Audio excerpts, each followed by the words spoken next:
Hey, Bio Team. So at one point in time, uh, all the living things on our planet descended from a single common ancestor, just a basic cell that had a membrane and then DNA and ribosomes inside of it for building proteins. Now, over time, as this cell replicated, mutations occurred that led to some of its offspring developing different adaptations. For instance, some of its offspring became eukaryotic cells, having internal membranes inside of its larger membrane, whereas other of its offspring remained prokaryotic. Now, there's two types of prokaryotes.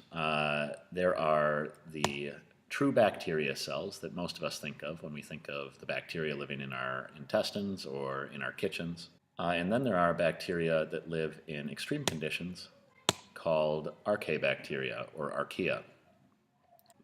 But in either case, neither of these kingdoms have internal membranes like a nucleus to contain their DNA.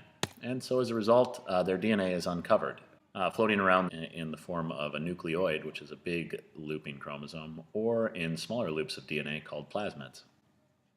The eukaryotes, meanwhile, differentiated into autotrophs, like the plant kingdom, which had chloroplasts capable of doing photosynthesis to build glucose and feed the cell by itself, and heterotrophs, kingdoms that had to feed on others in order to survive.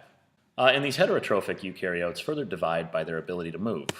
There's the fungi kingdom, whose cells are surrounded by a cell wall, which make it difficult for the cells to bend and move. And then there's the animal kingdom, which does not have a cell wall around its membrane, and so it's a lot more flexible and able to move. Last, there's a kingdom of eukaryotes called the Protist Kingdom, which is often called a kingdom of leftovers, or a junk kingdom, or a wildcard kingdom.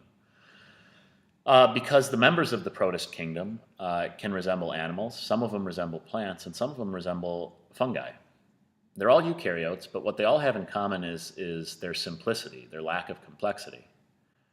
Whereas members of these other kingdoms have cells that are able to work together in the form of tissues. For instance, animal cells can make muscles or nerves or blood vessels. Protist cells don't have the ability to form tissues. They don't join together and team up.